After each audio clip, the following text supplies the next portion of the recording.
प्रभु यीशु मसीह के बहुमूल्य नाम से मैं फिर से आप लोगों का स्वागत करता हूं इस सुंदर दिन के अंदर के जो हमारे जीवन में दिया है। हमारे जीवन में निरंतर वो हमारी आवश्यकताओं को पूरा करता है। इस संसार में जिस प्रकार से एक चरवाहा अपने भेड़ों को ख्याल रखता है, उसी रीति से उससे भी बढ़कर प्रभु हमारे जीवन में हमारी हर एक आवश्यकताओं को पूरा करता है, हमारी जरूरतों को पूरा करता है।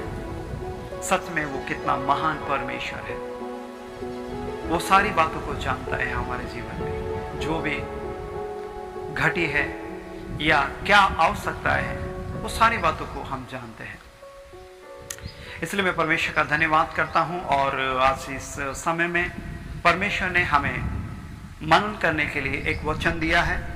यूहन्ना की पत्री उसका 10वां अध्याय से आज हम उसके वचन में हम मनन करेंगे। सच में यहाँ पर आज चरवाहा के बारे में और भेड़ों के बारे में लिखा है। सबसे पहले कहता है कि मैं आपके लोगों के लिए मैं पढ़ता हूँ, मैं तुमसे सच सच कहता हूँ, वह जो द्वार से भेड़शाला में प्रवेश नहीं करता परंतु किसी दूसरी ओर से चढ़ जाता है, वह चोर और डाकू है। परंतु जो द्वार से प्रवेश करता है वह भेड़ों का चरवाहा है। द्वारपाल उसके लिए द्वार खोलता है और भेड़ें उसकी आवाज पहचानती है और वह अपनी भेड़ों को नाम ले लेकर पुकारता है और वह बाहर ले जाता है। यहाँ पर हम पहले कहते हैं कि सच सच कहता है। परमेश्वर का वचन बहुत ही क्लियर कहता है इस बात के लिए कि जो भेड़शाला आप देख सकते हैं, जिस प्रकार से हम अपने घरों में रहते हैं, उसी रीति से भेड़ों के लिए एक बाड़ा होता है। चारों तरफ से उसके एक तार से बंधा होता है या बाउंड्री होती है, उसमें भेड़ें रहती हैं। भेड़ें रहती है और वहीं पर, और जब वो भेड़ें वो बंद होती है तो कोई भी व्यक्ति दूसरा चरवाहा के सिवा यदि कोई दूसरे रास्ते से होकर वो आ रहा है, दीवार चढ़कर आ रहा है या तार को एक बड़ा बाड़ा बना कर रखा है उसको पार करके आ रहा है, तो इसका मतलब क्या है? वो उसका मालिक नहीं है। वो क्या काम करने के लिए आ रहे हैं? मात्र भेड़ों को चुराने के लिए और भेड़ों को नष्ट करने के लिए, भेड़ों को गुमराह करने के लिए, भेड़ों को लेकर वहां से जो कि उनका उपाधि दिया है चोर और डाकू। जो चोर और डाकू होते हैं उनका काम सीधा सीधा नहीं होता है, उनका टेढ़ा रास्ता होता है। इस संसार में बहुत सारे लोग हैं जो कि आत्मिक रीति से लोगों को गुमराह करते हैं, आत्मिक रीति से गलत दिशाओं में लेके जाते हैं। उन भेड़ों के बारे में कहते हैं। और यदि हम देखें तो भेड़ का एक स्वभाव होता है, भेड़ का एक स्वभाव होता है, वो नम्र और दीन होती है। जिस रास्ते पर उनको लीड किया जाता है वो उसी दिशा में होके चलती है। वो कभी भी इनकार नहीं करती कि उस दिशा में नहीं जाना है। एक भेड़ के पीछे दूसरी भेड़ और तीसरी भेड़ और चौथी भेड़ इसी रीति से वो चलती चली जाती है। वो एक कहावत है कि यदि एक भेड़ कुएं की दिशा में चली जाती है तो और भी भेड़ें उस दिशा में होकर चली जाती है। उनको ये नहीं मालूम है कि वो कहाँ पर जा रही है, कौन सी दिशा में जा रही है, क्या वो नष्ट होने के लिए जा रही है या क्या कारण है उसके पीछे, नहीं सोचते हैं वो। उनका स्वभाव है ऐसा।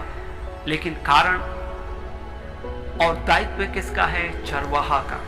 परंतु बहुत सारे ऐसे लोग भी हैं जो उनको सिर्फ मात्र उनके नष्ट करने के लिए है, उनके एक आत्मिक सही दिशा में लीड करने के लिए। इसलिए उन लोगों का जो उपाधि दिया है कि चोर और डाकू, जो परमेश्वर से भटकाते हैं, परमेश्वर से और गलत दिशाओं में उनको लेके जाते हैं, मात्र संसार की बातों के बारे में सिखाते हैं। मैं कहना चाहता हूं कि भीड़ को उनको सही दिशा में लेके जाने के लिए कहा है। और जो यहाँ पर कहता है कि परंतु जो द्वार से प्रवेश करता है वह भीड़ों को चरवाहा है। जो द्वार से प्रवेश करता है यानी कि सही रीति से यदि वो आता है हमारे जीवन में, यीशु मसीह उद्धारकर्ता के नाम से आता है, यीशु मसीह को आपके जीवन में दिखाता है, यीशु मसीह के द्वारा और यीशु मसीह के समान आपको रास्ता दिखाता है, यीशु मसीह के रास्ते पे चलने के लिए आपको कहता है, तो वो सही द्वार है आपके लिए।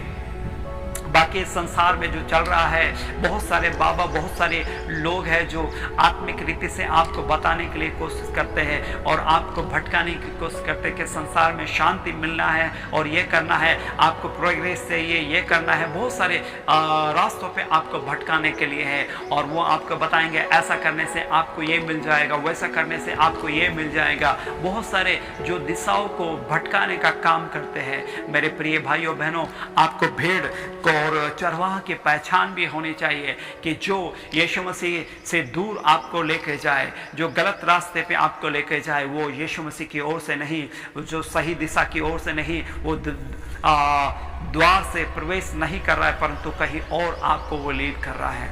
इसलिए मेरे प्रिय भाइयों बहनों, और कहता है कि द्वारपाल उसके लिए द्वार खोलता है और भेड़े उसकी आवाज भी पहचानती है। हर एक भेड़े सही चरवाहा की आवाज को पहचानती है। ये अब भेड़ों का भी दायित्व बनता है कि वो चरवाहा को पहचाने। हर एक चरवाहा के पीछे सारी भेड़े नहीं चलेंगे। जो सही चरवाहा को नहीं पहचानते, अपने संसार की बातों को चलने के लिए है, वो भटक जाते हैं। संसार में चलने के लिए, वो गलत दिशा में चलने के लिए वो भेड़े हैं। यदि सच में आपने सही चरवाहा को पहचाना है तो सही दिशा में आप जाओगे, आपके लिए द्वार खोला जाएगा और आप भी उसके आवाज को पहचानते हैं। जब हम वहां जाएंगे तो आपके लिए द्वार खोला जाएगा और वो आपको नाम ले लेकर बुलाएंगे। जब न्याय का दिन होगा, न्याय का समय होगा, तो आपको नाम लेकर बुला जाएगा और आपका नाम आपका स्पष्ट तरीके से आपको सुनना चाहिए। और यहाँ पर लिखा है कि वो नाम लेकर आपको बुलाएगा, नाम लेकर आपको बुलाया जाएगा और आपके उसी के अनुसार यहाँ पर भेड़े, और यहाँ पर उस प्रकार की बातें लिखा है कि उसका लिखा है, जब वह अपनी भेड़ों को नाम ले लेकर पुकारता है, अपनी भेड़ों को नाम ले लेकर पुकारेगा।